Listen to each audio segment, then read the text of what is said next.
नमस्कार दोस्तों, स्वागत है आप सबका जेएस विथ लेंस पर। यह चैनल आपका स्टडी पार्टनर है जहां हम बोरिंग टॉपिक्स को एंगेजिंग बनाएंगे और कॉम्प्लेक्स कंसेप्ट को सिंप्लीफाई करने की कोशिश करेंगे। अभी हम लोग एम लक्ष्मीकांत सर की इंडियन पॉलिटी की किताब का 8th एडिशन को कवर कर रहे हैं और पिछले वीडियो में हम लोगों ने कॉन्सेप्ट ऑफ द कॉन्स्टिट्यूशन वाले चैप्टर को ख़त्म किया था। तो चलिए शुरू करते हैं आज का सेशन, जिसमें हम डिस्कस करेंगे salient feature of Indian constitution वाले चैप्टर को। मतलब हमारे संविधान के ऐसे स्पेशल गुण जो इसे यूनिक बनाते हैं और जो हमारे देश की डेमोक्रेसी की बैकबोन है। यहाँ पे दोस्तों सबसे पहला फीचर है our constitution is the lengthiest written constitution. मतलब दुनिया के जितने भी मॉडर्न कॉन्स्टिट्यूशन है उनके कंपैरिजन में इंडियन कॉन्स्टिट्यूशन सबसे ज़्यादा लंबा और डिटेल्ड है। ये इसलिए ज़रूरी था क्योंकि भारत एक बहुत ही डाइवर्स कंट्री है। यहाँ अलग अलग कल्चर्स, रिलीजियंस, लैंग्वेजेस और रीजनल प्रॉब्लम्स है। अगर कॉन्स्टिट्यूशन शॉर्ट होता तो शायद सभी इशूज एड्रेस नहीं होते। इसी वजह से हमारे फ्रेमर्स ने डिसाइड किया कि एक कॉम्प्रिहेंसिव और इलाबोरेट कॉन्स्टिट्यूशन बनाया जाए जो हर सिचुएशन को कवर करे। तो बात करते हैं ओरिजिनल स्ट्रक्चर के बारे में। तो देखिए 1950 में जब कॉन्स्टिट्यूशन लागू हुआ था तब इसकी शुरुआती स्ट्रक्चर में था प्रीएम्बल, 395 आर्टिकल्स, 22 पार्ट्स और 8 शेड्यूल्स। मतलब फ्रेमर्स ने हर छोटी बड़ी डिटेल को लिख दिया। इसमें सिर्फ गवर्नमेंट के ब्रॉड प्रिंसिपल्स ही नहीं बल्कि प्रैक्टिकल चीज़ें भी शामिल की गई, जैसे citizenship, fundamental right, elections, judiciary और स्टेट के पावर्स। आज के टाइम में दोस्तों एमेंडमेंट्स की वजह से इसका साइज और भी बड़ा हो गया है। अब इसमें लगभग 470 आर्टिकल्स है, 25 पार्ट्स है और 12 शेड्यूल्स है। मतलब जैसे जैसे नई ज़रूरत आई, जैसे पंचायती राज सिस्टम को ऐड करना, फंडामेंटल ड्यूटीज़ को इंक्लूड करना या न्यू स्टेट्स क्रिएट करना, वैसे वैसे हमारा कॉन्स्टिट्यूशन एक्सपांड होता गया। ये फ्लेक्सिबिलिटी ही इसकी स्ट्रेंथ है। नेक्स्ट पॉइंट है it contains governance principles plus detailed administrative provisions.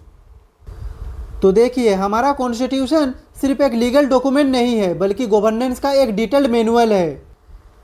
इसमें ब्रॉड प्रिंसिपल्स भी दिए गए हैं, जैसे फंडामेंटल राइट्स और डीपीएसपी जो सिटीजन्स को प्रोटेक्ट करते हैं और स्टेट को गाइड करते हैं। इसके साथ साथ इसमें डिटेल्ड एडमिनिस्ट्रेटिव प्रोविजंस भी है, जैसे प्रेसिडेंट और गवर्नर के पावर्स, पार्लियामेंट और स्टेट लेजिस्लेचर के फंक्शंस और जुडिशियरी का रोल। मतलब अगर कोई ऑफिशियल कन्फ्यूज्ड हो कि काम कैसे करना है तो कॉन्स्टिट्यूशन उसके लिए एक रेडी रेफरेंस बुक है। अब हम कंपेयर करते हैं हमारे कॉन्स्टिट्यूशन को दूसरे कंट्रीज से। तो देखिए यूएसए का कॉन्स्टिट्यूशन सिर्फ 7 आर्टिकल्स का है। ये इसलिए क्योंकि वहाँ उन्होंने सिर्फ ब्रॉड फ्रेमवर्क दिया और बाकी चीज़ें कोर्ट्स के इंटरप्रिटेशन और कन्वेंशंस पर छोड़ दी। ऑस्ट्रेलिया का कॉन्स्टिट्यूशन 128 आर्टिकल्स का है, जबकि कनाडा का कॉन्स्टिट्यूशन 147 आर्टिकल्स का है। इनके कंपैरिजन में इंडिया का कॉन्स्टिट्यूशन इतना डिटेल्ड इसलिए है क्योंकि हमारे देश में बहुत डाइवर्सिटी है और फ्रेमर्स चाहते थे कि कोई भी इंपॉर्टेंट चीज़ ना छूट जाए। तो दोस्तों ये था पहला फीचर। इस फीचर से हमें ये समझ आता है कि हमारा कॉन्स्टिट्यूशन सिर्फ एक छोटी किताब नहीं बल्कि एक एनसाइक्लोपीडिया है गवर्नेंस का। तो चलिए अब चलते हैं नेक्स्ट फीचर पे। यहाँ पे दोस्तों नेक्स्ट फीचर है ड्रॉन फ्रॉम वेरियस सोर्सेज। तो देखिए हमारे संविधान को एक जगह से नहीं बल्कि दुनिया के कई अलग अलग देशों के संविधानों से प्रेरणा लेकर बनाया गया है। इसीलिए हम कहते हैं कि भारत का संविधान ड्रॉन फ्रॉम वेरियस सोर्सेज है। ड्राफ्टिंग कमेटी ने अलग अलग देशों की कॉन्स्टिट्यूशनल प्रैक्टिसेज का डीप स्टडी किया और उनमें से बेस्ट एलिमेंट्स को एडॉप्ट किया। तो चलिए इसको डिटेल में समझते हैं।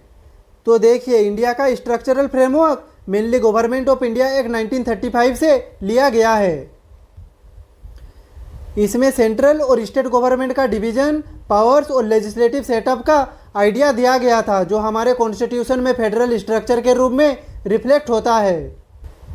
यहाँ पे दोस्तों फिलोसॉफिकल एस्पेक्ट्स का इंस्पिरेशन हमने अमेरिकन कॉन्स्टिट्यूशन से लिया, स्पेशली फंडामेंटल राइट्स के लिए, जिससे सिटीजन्स के बेसिक फ्रीडम्स प्रोटेक्ट हो सके।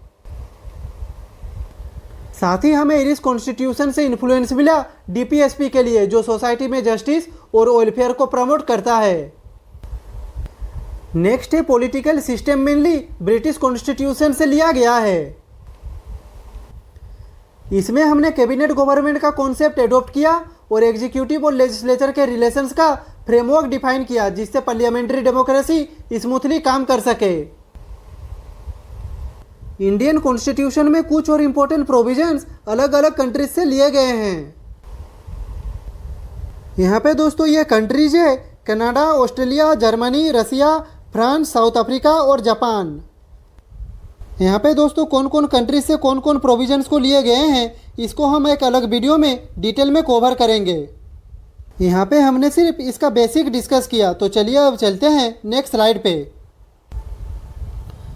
तो हमारे कॉन्स्टिट्यूशन का नेक्स्ट फीचर है blend of rigidity and flexibility. तो यहाँ पे सबसे पहले समझते हैं रिजिड कॉन्स्टिट्यूशन को। तो देखिए, अगर कॉन्स्टिट्यूशन को अमेंड करना या चेंज करना बहुत ही मुश्किल हो, जैसे कि यूनाइटेड स्टेट्स का कॉन्स्टिट्यूशन, तो उसे रिजिड कहा जाता है। मतलब एक बार रूल बन गया तो उसको मॉडिफाई करने के लिए बहुत स्ट्रिक्ट प्रोसेस फॉलो करना पड़ता है।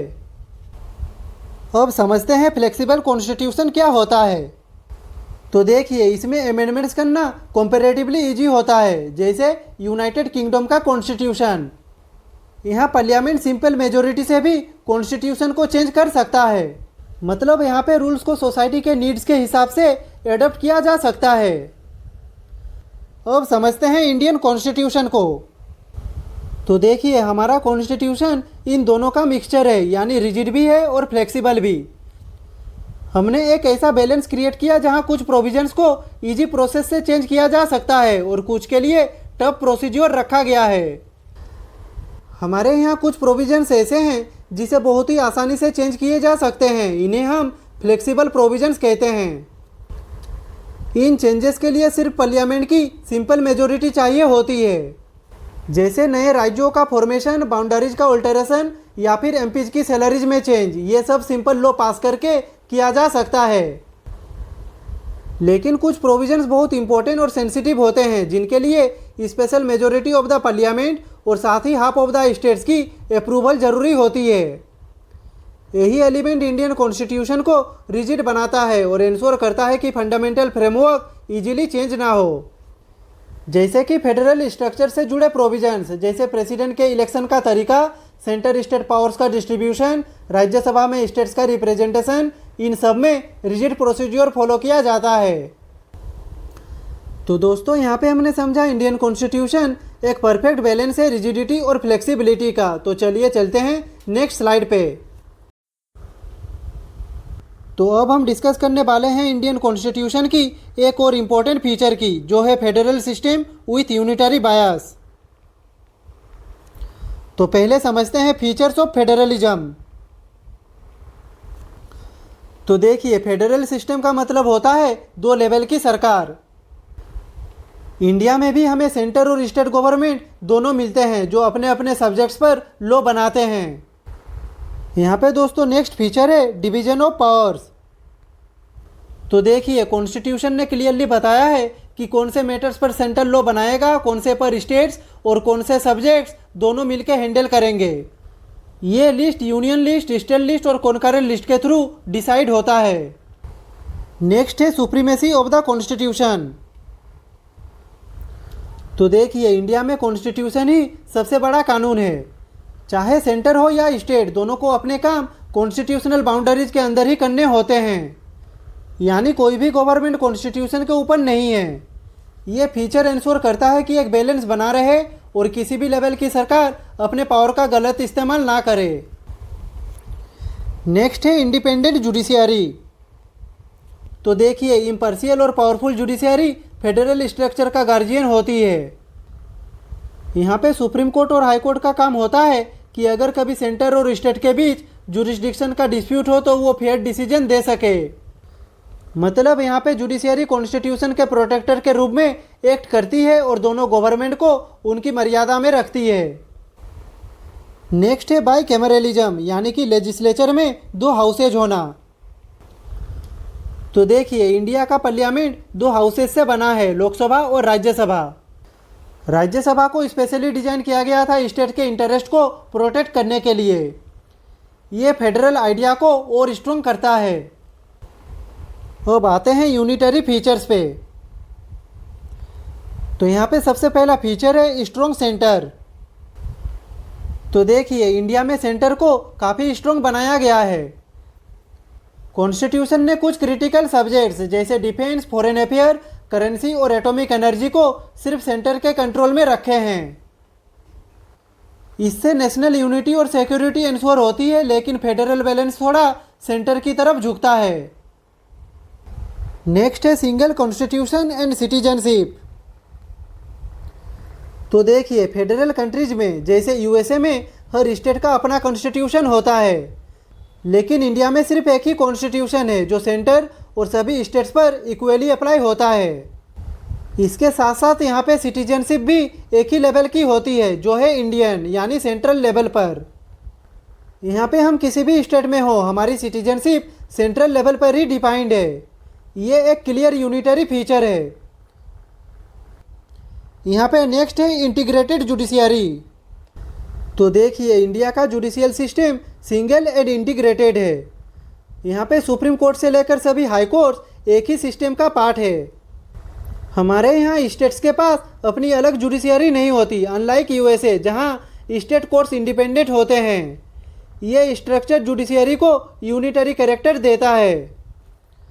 नेक्स्ट है इमरजेंसी प्रोविजंस। तो देखिए जब नेशनल इमरजेंसी लगती है तो इंडिया प्योर यूनिटरी बन जाता है। उस समय प्रेसिडेंट के पास एक्स्ट्रा ऑर्डिनरी पावर्स होती है और सेंटर स्टेट मैटर्स में इंटरफेयर कर सकती है। उस समय स्टेट लेजिस्लेचर्स का काम प्रेसिडेंट ले सकते हैं। ये क्लियरली दिखाता है कि इंडिया फेडरल होने के बावजूद इमरजेंसी में यूनिटरी हो सकता है। नेक्स्ट है ऑल इंडिया सर्विसेज।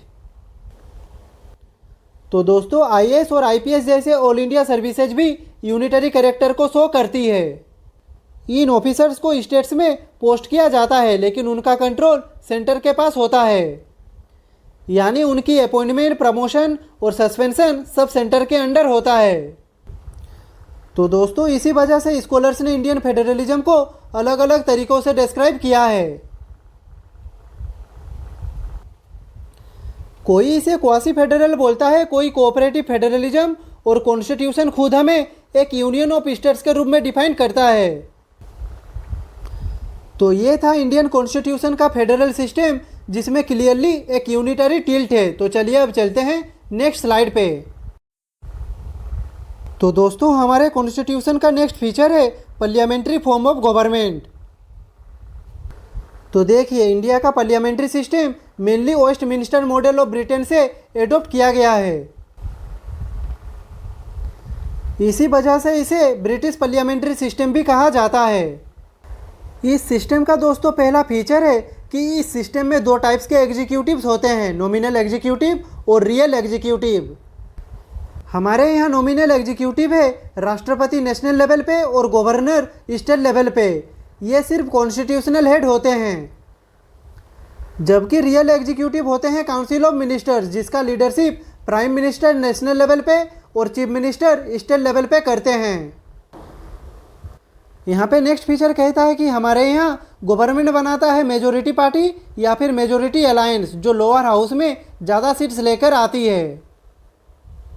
मतलब जो लोगों के मैंडेट को रिप्रेजेंट करता है वही सरकार चलाता है। यहाँ पे नेक्स्ट है कलेक्टिव रेस्पॉन्सिबिलिटी ऑफ एग्जीक्यूटिव।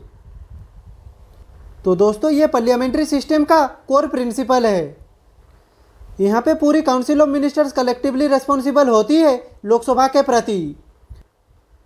अगर लोकसभा में नो कॉन्फिडेंस मोशन पास हो जाए तो पूरी काउंसिल को रिजाइन करना पड़ता है, चाहे गलती किसी एक मिनिस्टर की ही क्यों ना हो।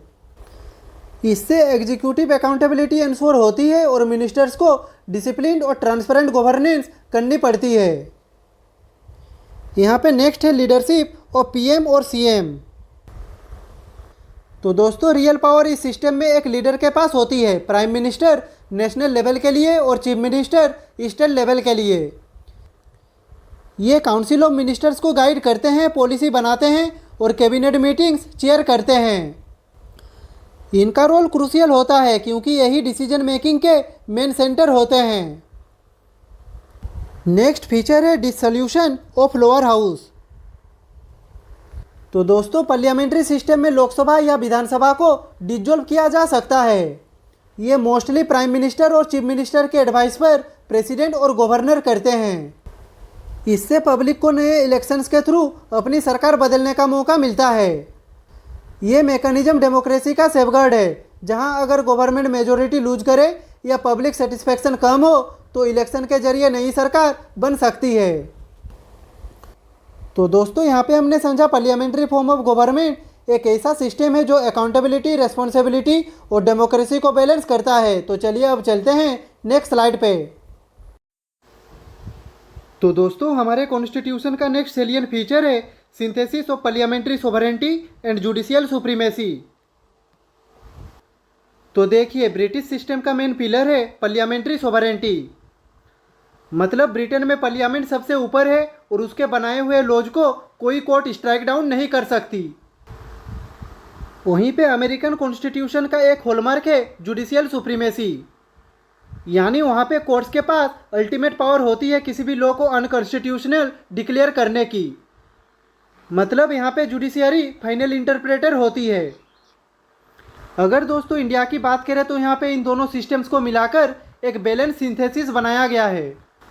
मतलब यहाँ पे ना तो पार्लियामेंट को अल्टीमेट पावर दी गई है और ना ही जुडिशियरी को एब्सोल्यूट सुप्रीमेसी दी गई है। हमारे यहाँ ये दोनों एक दूसरे पर चेक एंड बैलेंसेज का काम करते हैं। नेक्स्ट पॉइंट कहता है कि इंडियन पार्लियामेंट के पास पावर है लॉज बनाने की और उन्हें अमेंड करने की, ताकि वो चेंजिंग नीड्स ऑफ सोसाइटी के हिसाब से अपडेटेड रहे। लेकिन यहाँ पे इम्पोर्टेंट बात यह है कि ये पावर अल्टीमेट नहीं है। नेक्स्ट है in India judiciary has power of judicial review, यानी कि इंडियन जुडिशियरी के पास पावर है जुडिशियल रिव्यू का। मतलब अगर पार्लियामेंट कोई ऐसा लॉ बनाता है जो कॉन्स्टिट्यूशन के बेसिक स्ट्रक्चर के अगेंस्ट हो तो कोर्ट उसे स्ट्राइक डाउन कर सकती है।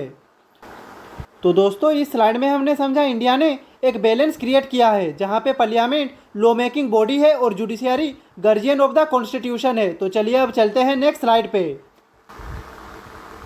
यहाँ पे नेक्स्ट फीचर है इंटीग्रेटेड एंड इंडिपेंडेंट जुडिशियरी। तो देखिए दोस्तों इंडियन कॉन्स्टिट्यूशन ने एक सिंगल इंटीग्रेटेड जुडिशियल सिस्टम बनाया है। मतलब यहाँ अलग अलग स्टेट कोर्ट इंडिपेंडेंट नहीं है बल्कि एक ही स्ट्रक्चर का पार्ट है जो सेंटर से लेकर स्टेट्स तक कनेक्टेड है। अब समझते हैं इसके हायरार्की के बारे में। तो इस सिस्टम का टॉप है सुप्रीम कोर्ट, उसके नीचे है हाई कोर्ट इन स्टेट्स और उसके नीचे आते हैं सब ऑर्डिनेट कोर्ट्स। ये एक पिरामिड स्ट्रक्चर की तरह काम करता है जहां सुप्रीम कोर्ट सबसे ऊपर और फाइनल अथॉरिटी होती है। अब दोस्तों समझते हैं कि हमारे यहाँ जुडिशियरी को इंडिपेंडेंट बनाने के लिए क्या क्या किया गया है। तो देखिए जुडिशियरी को इंडिपेंडेंट बनाने के लिए हमारे यहाँ जजेस को सिक्योरिटी ऑफ टेन्योर दी गई है। मतलब एक बार अपॉइंट होने के बाद उन्हें इजीली रिमूव नहीं किया जा सकता accept through a tough impeachment process. Next है हमारे यहाँ जजेस के सर्विस कंडीशंस जैसे सैलरी, अलाउंसेज और प्रिविलेजेस भी फिक्स्ड है। मतलब इनके सर्विस कंडीशंस को एग्जीक्यूटिव के इन्फ्लुएंस से प्रोटेक्ट किया गया है। इससे जुडिशियरी अपना काम विदाउट प्रेशर कर पाती है। नेक्स्ट है जुडिशियरी के खर्चे कंसोलिडेटेड फंड ऑफ इंडिया से डायरेक्टली पे किए जाते हैं। मतलब पार्लियामेंट उन्हें वोट करके रिड्यूस नहीं कर सकती। इससे दोस्तों फाइनेंशियल इंडिपेंडेंस एंश्योर होती है। यहाँ पे दोस्तों सबसे पावरफुल सेफगार्ड है जुडिशियल रिव्यू, यानी जुडिशियरी के पास राइट है कि वो पार्लियामेंट या स्टेट लेजिस्लेचर के बनाए हुए लॉज को कॉन्स्टिट्यूशन के अगेंस्ट होने पर स्ट्राइक डाउन कर दे। तो दोस्तों यहाँ पे हमने समझा इंटीग्रेटेड एंड इंडिपेंडेंट जुडिशियरी एक ऐसी बैकबोन है जो इंडियन डेमोक्रेसी को प्रोटेक्ट करती है और इंश्योर करती है कि कॉन्स्टिट्यूशन का सुप्रीमेसी हमेशा बना रहे। तो चलिए अब चलते हैं नेक्स्ट स्लाइड पे। तो अब हम डिस्कस करेंगे फंडामेंटल राइट के बारे में जो इंडियन कॉन्स्टिट्यूशन का एक इम्पोर्टेंट फीचर है। तो दोस्तों ये राइट सिटीजन को एम्पावर करते हैं और डेमोक्रेसी की बैकबोन के रूप में काम करते हैं। पहले 7 फंडामेंटल राइट्स होते थे लेकिन अब 6 कैटेगरीज बची है। यहाँ पे सबसे पहला है राइट टू इक्वलिटी। इसके अंडर आर्टिकल 14 से 18 आते हैं जो equality before law, prohibition of discrimination, equality of opportunity in public employment, untouchability और टाइटल्स की एबोलेशन की गारंटी देते हैं। मतलब हमारे देश में सब लोग एक समान है और किसी भी बेसिस पर डिस्क्रिमिनेशन अलाउ नहीं है। यहाँ पे नेक्स्ट है राइट टू फ्रीडम। तो इसमें आर्टिकल 19 से 22 तक कवर होते हैं। Article 19 speech and expression, assembly, association, movement, residence और प्रोफेशन के फ्रीडम्स देते हैं। इसके साथ साथ आर्टिकल 20 और 21 पर्सनल लिबर्टी को प्रोटेक्ट करते हैं और आर्टिकल 22 डिटेंशन के रूल्स बताता है। नेक्स्ट है राइट अगेंस्ट एक्सप्लॉयटेशन जो कवर करता है आर्टिकल 23 और आर्टिकल 24 को। इसके अंडर ह्यूमन ट्रैफिकिंग, बेगर और चाइल्ड लेबर को स्ट्रिक्टली प्रोवाइड किया गया है। मतलब हमारे देश में किसी भी व्यक्ति का एक्सप्लॉयटेशन किसी भी फॉर्म में इलीगल है। नेक्स्ट है right to freedom of religion जिसमें आता है आर्टिकल 25 से आर्टिकल 28। ये आर्टिकल्स रिलीजियस फ्रीडम को प्रोटेक्ट करते हैं, जैसे अपने धर्म को प्रोफेस, प्रैक्टिस और प्रोपेगेट करना। इसके साथ साथ ये आर्टिकल्स हमारे देश को सेकुलर बनाते हैं जहां सब रिलीजियंस को इक्वल रेस्पेक्ट दिया जाता है। नेक्स्ट है कल्चरल एंड एजुकेशनल राइट्स जिसके अंडर है आर्टिकल 29 और आर्टिकल 30। तो दोस्तों ये आर्टिकल सेंसोर करते हैं कि माइनॉरिटीज अपनी लैंग्वेज, स्क्रिप्ट और कल्चर को प्रिजर्व कर सके। इसके साथ साथ उन्हें अपने एजुकेशनल इंस्टीट्यूशंस एस्टैब्लिश और मैनेज करने का अधिकार भी इस आर्टिकल्स में दिया गया है। यहाँ पे दोस्तों सबसे इम्पोर्टेंट है right to constitutional remedies under article 32। Doctor BR Ambedkar ji ने इसे heart and soul of the constitution कहा था। ये राइट सिटीजन्स को सुप्रीम कोर्ट या हाई कोर्ट से अप्रोच करने का अधिकार देता है जब उनके फंडामेंटल राइट्स वायोलेट होते हैं। यहाँ पे दोस्तों इम्पोर्टेंट बात यह है कि हमारे कॉन्स्टिट्यूशन में एक और फंडामेंटल राइट था जो था राइट टू प्रॉपर्टी, लेकिन 44th कॉन्स्टिट्यूशनल अमेंडमेंट एक्ट 1978 के बाद इसे फंडामेंटल राइट से हटा दिया गया। अब ये सिर्फ एक लीगल राइट है अंडर आर्टिकल 300 है। मतलब प्रॉपर्टी लेना या देना अब जुडिशियली एनफोर्सिएबल है, लेकिन फंडामेंटल राइट की तरह गारंटी नहीं है। तो दोस्तों इस स्लाइड में हमने समझा फंडामेंटल राइट्स एक शील्ड की तरह काम करते हैं जो सिटीजन्स को एम्पावर करते हैं और स्टेट की पावर्स को लिमिट करते हैं ताकि डेमोक्रेसी सिर्फ नाम की ना हो बल्कि रियलिटी में हर सिटीजन को प्रोटेक्ट करे। तो चलिए अब चलते हैं नेक्स्ट स्लाइड पे। तो दोस्तों अब हम डिस्कस करेंगे इंडियन कॉन्स्टिट्यूशन के एक और इम्पोर्टेंट फीचर के बारे में जो है DPSP यानी कि directive principles of state policy. तो देखिए इसे हमारे कॉन्स्टिट्यूशन में पार्ट 4 में इंक्लूड किया गया है। यहाँ पे दोस्तों पहला पॉइंट कहता है कि DPSP का आइडिया इंडिया ने इरिश कॉन्स्टिट्यूशन से बोरो किया था। इनका मेन पर्पस था सोसाइटी को सोशल जस्टिस और वेलफेयर स्टेट की तरफ ले जाना। अब समझते हैं इसके एम के बारे में। तो देखिए फंडामेंटल राइट्स पॉलिटिकल डेमोक्रेसी को इंश्योर करते हैं, लेकिन DPSP का एम है सोशल और इकोनॉमिक डेमोक्रेसी को एस्टैब्लिश करना। मतलब एक ऐसी सोसाइटी जहां सबको इक्वल अपॉर्चुनिटीज मिले और इकोनॉमिक इनइक्वालिटीज दूर हो। अब समझते हैं इसके कैटेगरीज को। तो यहाँ पे सबसे पहला कैटेगरी है सोशलिस्ट प्रिंसिपल्स जैसे आर्टिकल 38 और 39। ये प्रोविजंस स्टेट को गाइड करते हैं कि वो economic equality, equitable distribution of resources और वेलफेयर पॉलिसीज प्रमोट करे। यहाँ पे दूसरी कैटेगरी है गांधीयन प्रिंसिपल्स जैसे आर्टिकल 40 और 46। इनमें विलेज पंचायत एस्टैब्लिश करना और वीकर सेक्शंस के अपलिफ्टमेंट पर फोकस करना इंक्लूडेड है, यानी कि ये गांधी जी के आइडियल्स पर बेस्ड है। नेक्स्ट है लिबरल इंटेलेक्चुअल प्रिंसिपल जैसे आर्टिकल 44 और आर्टिकल 50। ये यूनिफॉर्म सिविल कोड और separation of judiciary from executive जैसे मॉडर्न डेमोक्रेटिक वैल्यूज को प्रमोट करते हैं। यहाँ पे दोस्तों इंपॉर्टेंट बात यह है कि DPSP कोर्ट के थ्रू एनफोर्सिएबल नहीं होते। मतलब अगर गवर्नमेंट इन्हें फॉलो भी ना करे तो आप कोर्ट नहीं जा सकते, लेकिन इन्हें फंडामेंटल इन गवर्नेंस माना गया है और सरकार को पॉलिसी मेकिंग में इन्हें ध्यान रखना ही होता है। तो दोस्तों इस स्लाइड पे हमने समझा डीपीएसपी एक गाइडिंग लाइट की तरह है जो बताते हैं कि इंडिया को वेलफेयर स्टेट की तरफ कैसे बढ़ना है। तो चलिए अब चलते हैं नेक्स्ट स्लाइड पे। तो दोस्तों हमारे कॉन्स्टिट्यूशन का नेक्स्ट फीचर है फंडामेंटल ड्यूटीज। इसे पार्ट 4A और आर्टिकल 51A में इंक्लूड किया गया है। यहाँ पे पहला पॉइंट कहता है कि फंडामेंटल ड्यूटीज को कॉन्स्टिट्यूशन में 42nd कॉन्स्टिट्यूशनल अमेंडमेंट एक्ट 1976 के थ्रू ऐड किया गया था और ये आइडिया आया था सोरेन सिंह कमेटी के रिकमेंडेशन से। हमारे कॉन्स्टिट्यूशन में पहले 10 फंडामेंटल ड्यूटीज थी, लेकिन बाद में 86 अमेंडमेंट एक्ट के थ्रू एक और ड्यूटी ऐड की गई। इस नए ड्यूटी के अकॉर्डिंग पेरेंट और गार्जियंस का ड्यूटी है कि वो 6 से 14 साल के बच्चे को एडुकेशन दिलवाए। यानी कि अब टोटल 11 फंडामेंटल ड्यूटीज हमारे कॉन्स्टिट्यूशन में है। फंडामेंटल ड्यूटीज के कुछ इंपॉर्टेंट एग्जांपल्स है रेस्पेक्ट करना कॉन्स्टिट्यूशन, नेशनल फ्लैग और नेशनल एंथम का, प्रोटेक्ट करना सोवरेनिटी, यूनिटी और इंटीग्रिटी ऑफ इंडिया का, प्रिजर्व करना हेरिटेज और एनवायरनमेंट का, ईटीसी। यहाँ पे दोस्तों इंपॉर्टेंट बात यह है कि फंडामेंटल ड्यूटीज लीगली एनफोर्सिएबल नहीं है, लेकिन ये हर सिटीजन के लिए एक मोरल ऑब्लिगेशन है। इनका एम है कि हर इंडियन अपने राइट्स के साथ अपने ड्यूटीज को भी समझे और फॉलो करे। तो चलिए अब चलते हैं नेक्स्ट स्लाइड पे। तो दोस्तों हमारे कॉन्स्टिट्यूशन का नेक्स्ट सैलिएंट फीचर है सेक्युलर स्टेट।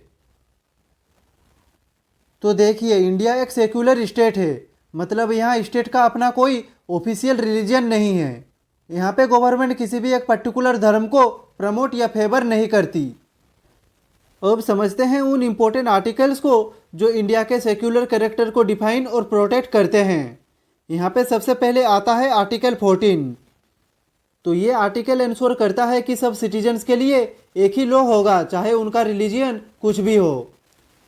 यानी कोई भी धार्मिक भेदभाव लीगल सिस्टम में अलाउड नहीं है। नेक्स्ट है आर्टिकल 15। तो ये आर्टिकल प्रोवाइड करता है discrimination on grounds of religion, race, caste, sex और प्लेस ऑफ बर्थ। मतलब किसी सिटीजन के साथ अलग ट्रीटमेंट रिलीजियन के बेसिस पर नहीं हो सकता। नेक्स्ट है आर्टिकल 16। तो ये प्रोविजन कॉन्फर्म करता है कि स्टेट अपने रिक्रूटमेंट डिसीजंस में रिलीजियन के बेसिस पर प्रेफरेंस या बायस नहीं दिखा सकता। इसका मतलब है चाहे कोई हिंदू, मुस्लिम, सिख या क्रिश्चियन हो, सबको इक्वल चांस मिलता है सरकारी नौकरी के लिए। ये सेकुलरिज्म के प्रैक्टिकल इम्प्लीमेंटेशन का एक स्ट्रॉन्ग एग्जाम्पल है।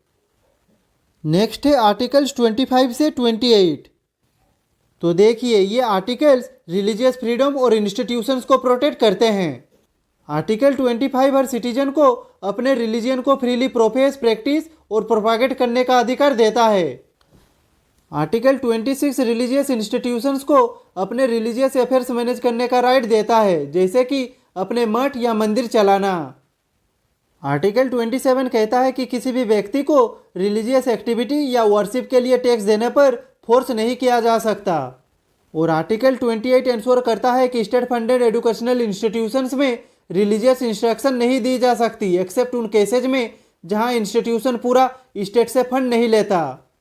ये चारों आर्टिकल्स मिलकर इंडिया के पॉजिटिव सेकुलरिज्म को लीगल बैकिंग देते हैं। नेक्स्ट है आर्टिकल 29 और 30।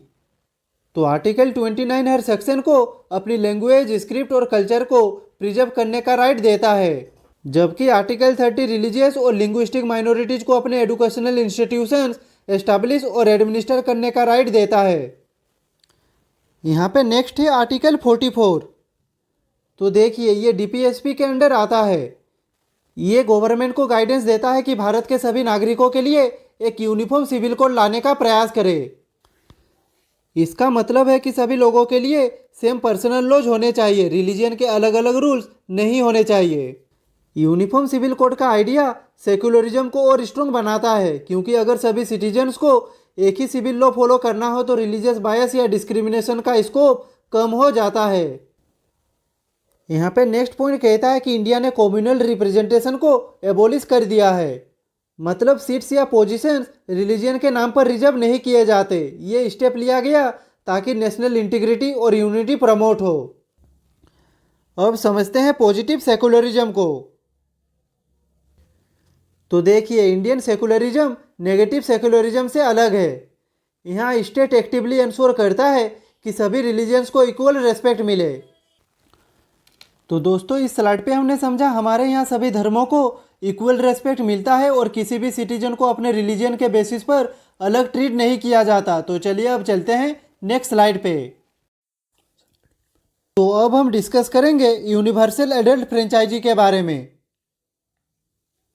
तो देखिए इसका मतलब है कि हर सिटीजन जिसका एज 18 साल या उससे ज़्यादा है उसके पास वोट करने का अधिकार है। यहाँ पे ओरिजिनली मिनिमम एज 21 साल थी, लेकिन 61st कॉन्स्टिट्यूशनल अमेंडमेंट एक्ट के थ्रू इसे 18 कर दिया गया ताकि ज़्यादा लोग डेमोक्रेसी में पार्टिसिपेट कर सके। नेक्स्ट पॉइंट कहता है कि इस प्रिंसिपल के अंडर वोटिंग राइट को किसी भी डिस्क्रिमिनेशन के बिना दिया गया है। मतलब caste, race, religion, sex, literacy या वेल्थ के बेसिस पर कोई रेस्ट्रिक्शन नहीं है, यानी हर एक एडल्ट सिटीजन एक इक्वल वोटर है। अब समझते हैं इसके सिग्निफिकेंस के बारे में। तो देखिए इसकी वजह से डेमोक्रेसी एक ब्रॉड बेस्ड सिस्टम बन जाती है। मतलब डिसीजन मेकिंग प्रोसेस में सोसाइटी के हर सेक्शन की पार्टिसिपेशन इंश्योर होती है। नेक्स्ट है वोटिंग राइट सिर्फ एक पॉलिटिकल टूल नहीं है, ये सिटीजन्स को सेल्फ रेस्पेक्ट भी देता है। हर वोटर को लगता है कि उसका एक इक्वल रोल है देश की गवर्नेंस बनाने में। इससे पॉलिटिकल अवेयरनेस और पार्टिसिपेशन दोनों बढ़ते हैं। और सबसे इम्पोर्टेंट बात यह माइनॉरिटीज और वीकर सेक्शंस को प्रोटेक्ट करता है, क्योंकि उनका भी वोट इक्वली वैल्यूएबल है, इसलिए पॉलिटिकल पार्टीज उनके इंटरेस्ट को इग्नोर नहीं कर सकती। तो ये था यूनिवर्सल एडल्ट फ्रेंचाइजी का एक बेसिक अंडरस्टैंडिंग। तो चलिए चलते हैं नेक्स्ट स्लाइड पे। तो अब हम समझेंगे सिंगल सिटीजनशिप के बारे में। तो देखिए इंडिया एक फेडरल पॉलिटी है जिसमें सेंटर और स्टेट्स दोनों के अपने अपने स्फीयर्स ऑफ पावर्स है। लेकिन एक यूनिक बात यह है कि इंडिया में सिर्फ एक ही टाइप की सिटीजनशिप होती है, जो है इंडियन सिटीजनशिप। अगर हम कंपेयर करें यूएसए से तो वहाँ पे डुअल सिटीजनशिप का कॉन्सेप्ट है, एक नेशनल सिटीजनशिप और एक स्टेट सिटीजनशिप। मतलब एक अमेरिकन साइमल्टेनियसली अपने स्टेट का भी सिटीजन होता है। लेकिन दोस्तों भारत में ऐसा नहीं है, यहाँ पे एक ही सिटीजनशिप है। यहाँ पे हर सिटीजन चाहे वो बंगाल का हो, पंजाब का हो, तमिलनाडु का हो या केरला का, सब एक ही सिटीजनशिप शेयर करते हैं।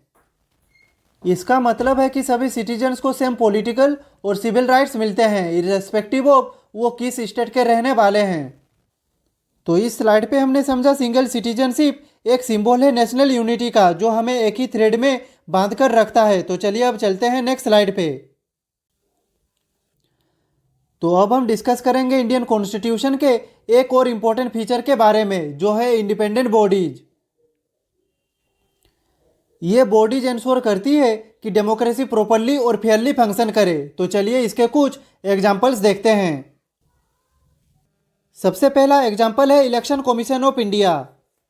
ये बॉडी रेस्पॉन्सिबल है फ्री और फेयर इलेक्शंस कंडक्ट करने के लिए, चाहे वो पार्लियामेंट का हो, स्टेट लेजिस्लेटिव असेंबली का हो, प्रेसिडेंट का हो या वाइस प्रेसिडेंट का। नेक्स्ट है controller and auditor general of India. तो दोस्तों ये चेक करता है कि जो भी पैसा खर्च हो रहा है वो लीगलिटी के अकॉर्डिंग है या नहीं। नेक्स्ट है यूपीएससी। तो ये ऑर्गेनाइजेशन रिक्रूट करता है candidates for all India services. इसकी वजह से सिलेक्शन प्रोसेस मेरिट बेस्ड और फेयर होता है। नेक्स्ट है एसपीएससी। तो ये स्टेट सर्विसेज के लिए रिक्रूटमेंट करती है। मतलब हर स्टेट का अपना पीएससी होता है जो अपॉइंटमेंट्स को ट्रांसपेरेंट बनाता है। हमारे देश में इनके अलावा भी और भी इंडिपेंडेंट बॉडीज है, जैसे finance commission, national human right commission, central vigilance commission, etc. अब समझते हैं इन सभी बॉडीज की इंडिपेंडेंस इंश्योर कैसे होती है।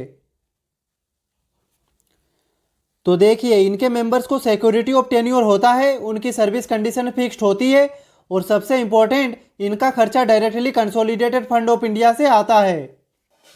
मतलब एग्जीक्यूटिव उनके फाइनेंशियल मैटर्स में इंटरफेयर नहीं कर सकती। तो दोस्तों इस स्लाइड पे हमने समझा इंडिपेंडेंट बॉडीज एक बैकबोन है हमारी डेमोक्रेसी का, जो फेयरनेस, ट्रांसपेरेंसी और अकाउंटेबिलिटी को गारंटी करती है। तो चलिए अब चलते हैं नेक्स्ट स्लाइड पे। तो अब हम डिस्कस करेंगे इंडियन कॉन्स्टिट्यूशन के एक और इम्पोर्टेंट फीचर के बारे में, जो है इमरजेंसी प्रोविजंस। तो देखिए, ये प्रोविजंस एक सेफगार्ड है जो हमारी सोवरेंटी, यूनिटी, इंटीग्रिटी और कॉन्स्टिट्यूशन को प्रोटेक्ट करते हैं एक्स्ट्रा ऑर्डिनरी सिचुएशंस में। अब समझते हैं इसके टाइप्स। तो यहाँ पे सबसे पहले आता है नेशनल इमरजेंसी। ये तब लगाई जा सकती है जब देश पर वॉर, एक्सटर्नल एग्रेशन या आर्म्ड रेबेलियन का थ्रेट हो। मतलब जब नेशन की सिक्योरिटी खतरे में हो तो सेंटर एक्स्ट्रा ऑर्डिनरी पावर्स ले सकती है ताकि सिचुएशन को कंट्रोल किया जा सके। नेक्स्ट है स्टेट इमरजेंसी। तो देखिए, इसे आर्टिकल 356 और 365 में डिफाइन किया गया है। ये तब लागू होता है जब स्टेट मशीनरी फेल हो जाती है, मतलब गवर्नर रिपोर्ट करता है कि स्टेट कॉन्स्टिट्यूशन के अकॉर्डिंग चल नहीं पा रहा। ऐसे में सेंटर डायरेक्टली स्टेट का कंट्रोल ले लेते हैं। नेक्स्ट है फाइनेंशियल इमरजेंसी। तो देखिए, ये तब लागू होता है जब देश की फाइनेंशियल स्टेबिलिटी या क्रेडिट सिस्टम खतरे में हो। इस केस में centre salary reduction, financial control और रिसोर्स एलोकेशन के लिए स्पेशल स्टेप्स ले सकता है। अब समझते हैं इसके इफेक्ट के बारे में। तो देखिए, इमरजेंसी लगने के बाद सेंटर बहुत पावरफुल हो जाता है। नॉर्मल सिचुएशन में इंडिया एक फेडरल स्ट्रक्चर फॉलो करता है, लेकिन इमरजेंसी के टाइम पर सिस्टम यूनिटरी फॉर्म ले लेता है, मतलब सेंटर के पास मैक्सिमम कंट्रोल होता है। तो दोस्तों, ये था एक basic concept of emergency provisions के बारे में। तो चलिए चलते हैं नेक्स्ट स्लाइड पे। तो अब हम डिस्कस करेंगे हमारे इंडियन कॉन्स्टिट्यूशन के नेक्स्ट इंपॉर्टेंट फीचर के बारे में, जो है 3 टायर गवर्नमेंट सिस्टम। तो देखिए, ये सिस्टम 73rd और 74th कॉन्स्टिट्यूशनल अमेंडमेंट एक्ट के थ्रू 1992 में इंट्रोड्यूस किया गया था। तो पहले समझते हैं पंचायती राज सिस्टम को। तो देखिए, इस सिस्टम को पार्ट 9 और 11 शेड्यूल में इंक्लूड किया गया है। ये एक 3 लेवल सिस्टम है, जहाँ पे विलेज लेवल पे ग्राम पंचायत, इंटरमीडिएट लेवल पे ब्लॉक पंचायत और डिस्ट्रिक्ट लेवल पे जिला परिषद रखा गया है। इसका मेन एम था रूरल एरियाज में ग्रास रूट डेमोक्रेसी को मजबूत करना। अब समझते हैं म्यूनिसिपैलिटीज को। तो दोस्तों, 74th अमेंडमेंट के थ्रू पार्ट 9A और 12 शेड्यूल में इसे इंक्लूड किया गया है। इसमें अर्बन लोकल बॉडीज को रिकॉग्निशन दी गई। यहाँ पे सबसे पहले आता है नगर पंचायत। ये एक ट्रांजिशनल एरिया के लिए होता है, मतलब जो एरिया अभी रूरल से अर्बन में कन्वर्ट हो रहा हो। नेक्स्ट है म्यूनिसिपल काउंसिल। ये बनाई जाती है स्मॉलर अर्बन एरियाज के लिए, जहाँ पॉपुलेशन मॉडरेट होती है और गवर्नेंस के लिए एक फॉर्मल स्ट्रक्चर जरूरी होता है। नेक्स्ट है म्यूनिसिपल कॉरपोरेशन। तो दोस्तों, ये लार्जर अर्बन एरियाज के लिए होती है। ये बड़े शहरों का एडमिनिस्ट्रेशन हैंडल करती है, जैसे दिल्ली, मुंबई और कोलकाता। तो दोस्तों, हमारे देश में 3 टायर गवर्नमेंट ने इंश्योर किया कि गवर्नेंस सिर्फ टॉप लेवल तक लिमिटेड ना रहे, बल्कि विलेजेस और सिटीज तक भी डेमोक्रेसी का रियल पार्टिसिपेशन पहुंचे। तो चलिए अब चलते हैं नेक्स्ट स्लाइड पे। तो अब हम समझेंगे कोऑपरेटिव सोसाइटीज को। तो देखिए, 2011 के 97 कॉन्स्टिट्यूशनल अमेंडमेंट एक्ट ने कोऑपरेटिव सोसाइटीज को कॉन्स्टिट्यूशनल स्टेटस दिया, मतलब अब उनकी इंपॉर्टेंस और भी ज़्यादा बढ़ गई है। तो चलिए समझते हैं इसके की प्रोविजंस के बारे में। तो सबसे पहले इस अमेंडमेंट ने एक नया राइट दिया। अब right to form cooperative societies एक फंडामेंटल राइट बन गया अंडर आर्टिकल 19। मतलब हर सिटीजन को ये राइट दिया गया कि वो अपनी मर्जी से कोऑपरेटिव सोसाइटी बना सके, और ये उनके बेसिक राइट का पार्ट है। यहाँ पे दूसरा प्रोविजन है, एक नया डीपीएसपी ऐड किया गया अंडर आर्टिकल 43B। इसका मकसद है कोऑपरेटिव सोसाइटीज को प्रमोट करना, उनकी ग्रोथ और उनकी डेमोक्रेटिक वैल्यूज को बढ़ावा देना। यानी सरकार पर यह मोरल ड्यूटी है कि वो कोऑपरेटिव सोसाइटीज के डेवलपमेंट को सपोर्ट करे। यहाँ पे तीसरा और सबसे इम्पोर्टेंट, कॉन्स्टिट्यूशन में एक नया पार्ट ऐड किया गया, जो है पार्ट 9B। इसमें आर्टिकल्स 243ZH से 243ZT तक दिए गए हैं। ये पार्ट स्पेशली कोऑपरेटिव सोसाइटीज के ऑर्गेनाइजेशन, उनके पावर्स और उनके फंक्शनिंग के बारे में डिटेल प्रोविजंस बताता है। ये अमेंडमेंट इंश्योर करता है कि कोऑपरेटिव सोसाइटीज डेमोक्रेटिक, प्रोफेशनल और ऑटोनोमस तरीके से काम करे। इसके साथ साथ इसमें जुरिस्डिक्शन भी क्लियर किया गया है। मल्टी स्टेट कोऑपरेटिव्स का कंट्रोल पार्लियामेंट के पास होगा और बाकी स्टेट लेवल कोऑपरेटिव्स का रेगुलेशन स्टेट लेजिस्लेचर के पास होगा। तो इस तरह से 97 कॉन्स्टिट्यूशनल अमेंडमेंट एक्ट ने कोऑपरेटिव सोसाइटीज को एक स्ट्रॉन्ग कॉन्स्टिट्यूशनल बैकिंग दी, जिससे वो एफिशिएंटली और ट्रांसपेरेंट तरीके से फंक्शन कर सके। तो दोस्तों, आज के इस वीडियो में हमने लक्ष्मीकांत सर की इंडियन पॉलिटी की किताब में दिए गए 17 इंपॉर्टेंट सेलियन फीचर को डिस्कस किया। तो आज के लिए बस इतना ही। नेक्स्ट वीडियो में हम इसी चैप्टर को आगे बढ़ाएंगे। अगर आपका आज के वीडियो से रिलेटेड कुछ भी डाउट हो तो आप कमेंट बॉक्स में पूछ सकते हैं। और अगर आपको ये वीडियो पसंद आई हो तो लाइक करें, कमेंट करें, शेयर करें और ऐसे ही इन्फॉर्मेटिव वीडियो देखने के लिए चैनल को सब्सक्राइब करें। मिलते हैं नेक्स्ट वीडियो पे। तब तक के लिए खुश रहिए, स्वस्थ रहिए। जय हिंद, वंदे मातरम, भारत माता की जय।